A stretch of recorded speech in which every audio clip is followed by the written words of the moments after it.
Assalamualaikum semua. Okey, selamat datang ke channel Nushaibah Fiana. Okey, hari ni kita ada partner yang ditunggu-tunggu.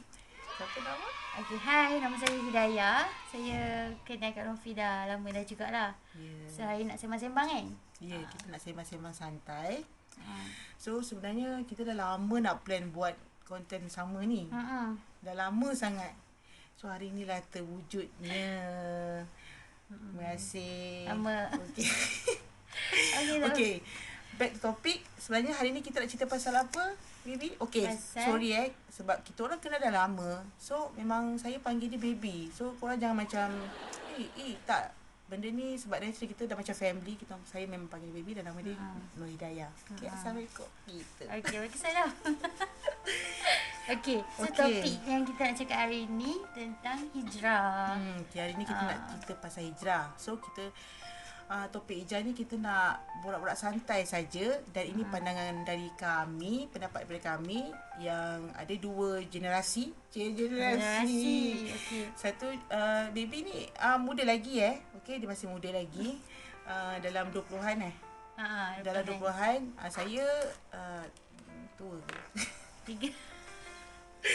Berumur jugalah 30 lebih kan, berumur jugalah. So ada dua generasi kita nak padukan. So kita nak tengok saja, kita nak sembang santai apa pandangan kita berdua. Okey. Pengalaman. Yes, pengalaman juga. Okey. So hari ni kita nak cerita pasal pertama sekali fenomena hijrah. Fenomena hijrah. Okey, apa yang baby tahu pasal hijrah?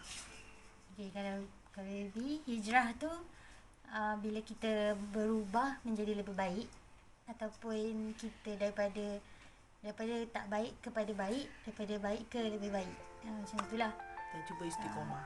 Dan tak kisahlah dari segi agama ke, dari segi kerja ke kan, kita boleh jadi lebih baik. Macam itulah. Itu pada saya lah. Okey. So sekarang ni apa yang kita tahu, semua orang dah maklum tentang hijrah, tapi pendekatan tu mungkin secara kelompok atau penerimaan masing-masing tu tergantung pada ilmu atau pengetahuan masing-masing. So sekarang kita cerita tentang konsep hijrah.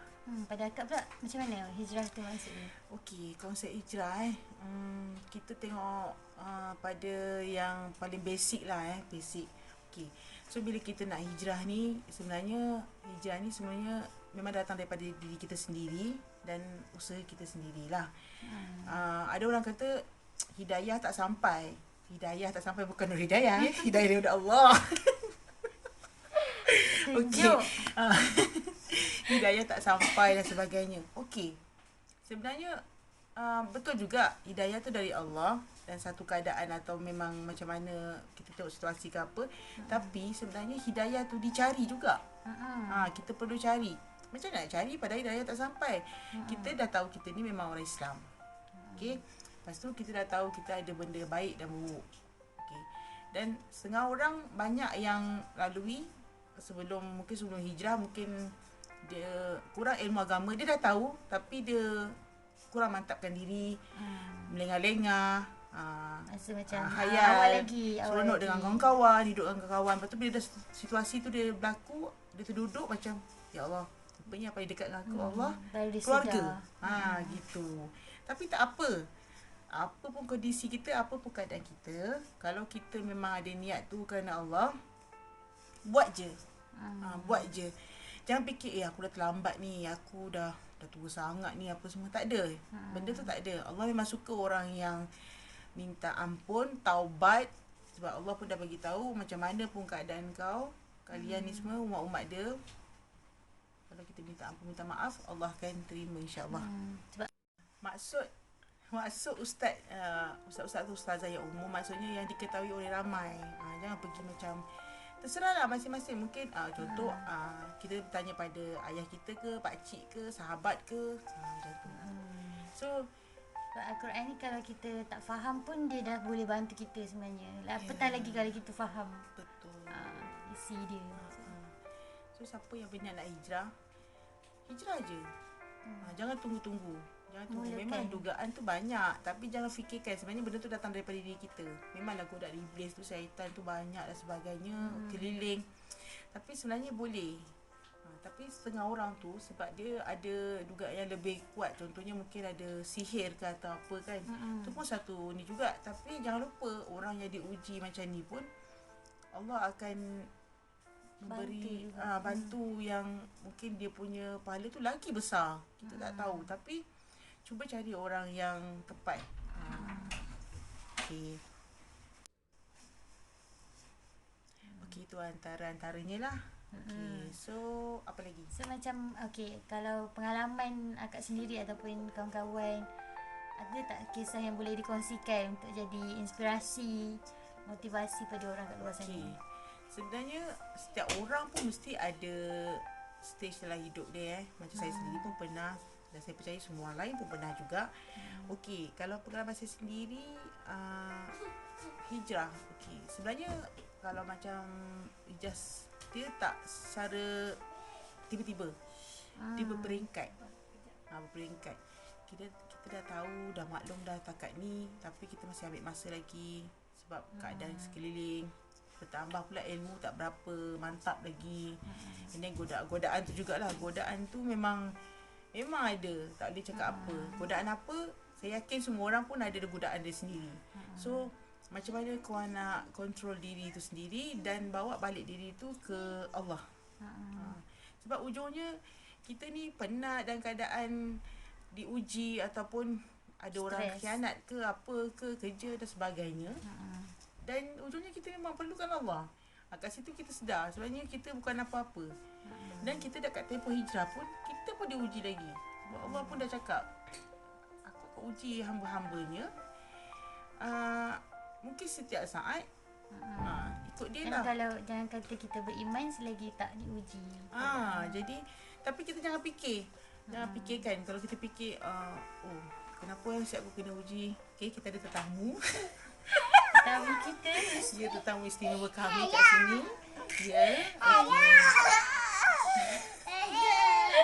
Okey, sekejap ya, kita start balik. Okey. Bersama kita tetamu. Okey, tapi tak apa kita teruskan.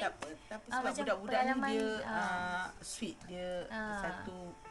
Kalau anda tengok video ni anda rasa macam sweet je sebab budak-budak ni lah. Okey, itulah dia tadi. Kisah ataupun cerita sebenar pasal penghijrahan yang akak boleh share. Okey. So contoh kalau macam saya sendiri memang bertudung pun bukan daripada kecil. On off macam tu. Jadi macam ayah sendiri pun memang dah bagi tahu kena bertudung dan sebagainya apa semua. Saya boleh dikategorikan agak lambat sikit kot. Masa umur 11 ke 10. Macam tu. Jadi sebenarnya sebelum tu dah tahu. Tapi itulah disebabkan Allah tu dalam hidup tu. Kalau jiwa kita tak kosong atau separuh kosong tu memang kita akan buat. Kita takkan fikir panjang dah. Tapi setengah orang tu bila ditimpa ataupun dalam satu keadaan yang dia memang tak boleh ni boleh nampak rupanya aku ada Allah, aku ada family. Ada sahabat yang ramai tapi yang beberapa je nak dekat dengan kita. Kat situ tu kita dah macam okey, aku kena jaga. Macam tu. Gitu. Okey, dan ada juga sahabat yang lain juga pun macam saya pun ada sahabat sendiri yang agak baik daripada kecil. Nama dia Serina. Dia pun berhijrah. Dia pun dah lama sebenarnya. Dah lama nak pakai tudung ni dan sebagainya. Okey, jadi bila kita nak berhijrah, kita buat saja. Lepas tu macam dia dah nak, kita dengan kawan-kawan kita nak hijrah. Hijrah tu memang bukan sekali buat dah selesai dah semua. Solat mantap, jiwa dah mantap. Tak, dia berperingkat. Sangat berperingkat. Tapi jangan korang fikirkan peringkat tu macam mana tak perlu. Jalani je. Jalani macam air mengalir, jalani je. Nanti ada satu keadaan tu kalau korang push sangat pun susah juga. Sebab kita ni sikap dengan ilmu pun nak kena setara.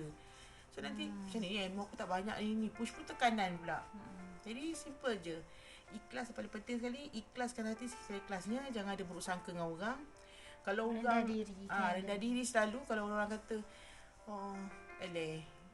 hijrah kau dosa pun boleh tahan juga ke apa ke, lantak dia. Sebab kita dengan Allah. Kalau Allah kata selesai, selesai. Kita minta maaf, taubat dan sebagainya. Allah yang Maha tahu. Macam tu. Okay, kalau macam baby pula kan, cerita tak ada macam cerita tentang diri sendiri tu tak ada lah. Tapi kalau kata tentang ada seorang makcik dayah ni, makcik dayah ni, dia sepanjang hidup dia tak pernah solat, tak pernah puasa. Tapi dia bukan orang yang buat jahat lah, kiranya dia buat benda yang baik, tapi cuma dia tak buat ibadah. Dia tak berpuasa, dia tak bersolat. Dia rasa hidup dia tak apa je. Dia kata dia rasa dia tak mampu nak puasa, tak mampu nak solat semua. Tapi ditakdirkan oleh Allah, pada akhir hidup dia, setahun yang sebelum tu, dia puasa penuh 1 bulan dan dia solat penuh. Dan tahun seterusnya dia meninggal. Maksudnya nak kata Allah tu baik, dia sangat, maksudnya umur berapa pun, waktu tu umur dia 50 lebih dah. Tapi Allah masih bagi lagi dia petunjuk. Waktu tu dia dah sakit tapi dia mampu untuk solat juga. Macam tu lah. Maksudnya nak kata hijrah ni bukan untuk orang muda ataupun orang yang ada background agama, tapi untuk siapa-siapa. Siapa-siapa yang Allah nak bagi petunjuk, dia akan bagi. Itulah dia. Jadi proses setiap orang tu tak sama. Setengah orang memang daripada kecil tu memang alhamdulillah Allah memang lindung, memang dia memang berhijab dan sebagainya, tak ada masalah dah apa semua. Tapi diorang ni pun, tiap orang tu ada dugaan dia yang kita kadang tak boleh nak share. Sangat besar daripada orang yang sebelum hijrah ni. Kita tak tahu jiwa tadi tu. Tapi alhamdulillah mungkin setengah orang tu memang dah ready. Allah bagi dia kekuatan yang lebih kuat daripada kita juga. Jadi ada yang mungkin macam kalau kawan-kawan kita yang non-Muslim, daripada tak ada iman, diberikan petunjuk oleh Allah untuk dapat hidayah untuk masuk Islam pula. Kan? Ada macam-macam cerita lah yang kita boleh be inspired. Macam tu. Betul. Jadi itulah dia dari pengalaman saya sendiri, kawan terdekat. Macam ini pun dia ada pengalaman sendiri yang melibatkan orang juga. Dan macam tu ada berjuta, mungkin bertrilion keadaan yang berkaitan dengan hijrah ni. Tapi kita just nak bagi tahu hijrah tu indah sebenarnya. Tapi jangan ada tekanan, jangan ada paksaan daripada diri. Jangan terlalu drastik. Jangan terlalu drastik. Just step by step je, tak apa. Okey, contoh terdekat. Mungkin yang sebelum ni kita tahu macam Miss Nina. Mungkin semua orang kenal. Kita terpaksa bagi contoh artis, sebab orang semua kenal artis. Miss Nina, kita tengok Masya Allah, dia punya hijrah hebat, superb.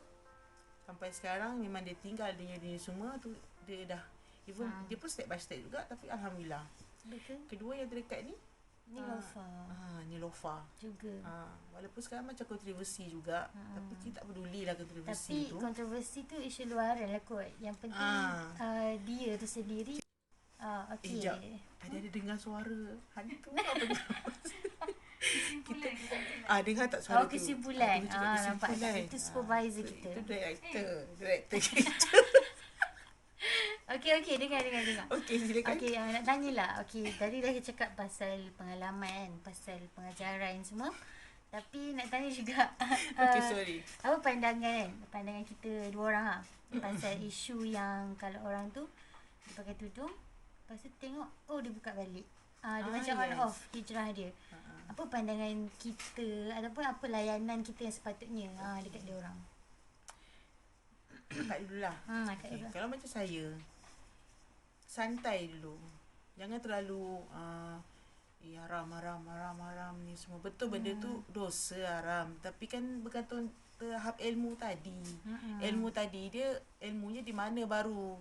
Kalau Allah pun marah juga kalau seorang yang berilmu tapi sombong, maksudnya kita tak berniat sombong juga. Tapi sikap kita, cara kita tu dah melukakan hati orang. Pun okey, so kita kena faham sebenarnya Islam tu mudah dan memanglah ada hukum hakamnya, tapi sangat mudah. Dan kita tak boleh nak hukum orang, bukan hak kita. Macam betul. Yang suara tadi cakap doakan dulu. Kita tak faham apa keadaan dia sebenarnya. Tu macam tadi kita cakap mula-mula tadi, diuji. Sebenarnya dugaan masing-masing. Bila nak hijrah tu ujian dia lagi memang lagi kuat. Tapi dia ada ada tempoh dia nanti satu masa tu orang tu akan rasa macam okay, smooth je, macam dah faham, dia akan lalui benda ni, dia akan lalui. Lagi satu kan, dia rasa macam orang yang pakai tudung, contohlah kita ambil pakai tudung kan, dia dah tahu dah pakai tudung tu wajib, dan dia dah tahu dah yang tak pakai tudung tu salah. Jadi bukan kita kat Malaysia ni rasanya semua orang dah tahu dah benda tu, dah maklum. Kita tak payah nak cakap kau tak pakai tudung ni dosa macam tu kan, tak payah cakap macam tu sebab dia pun dah tahu. Yang kita perlu buat ialah doakan dia dan layan dia macam biasa je. Betul.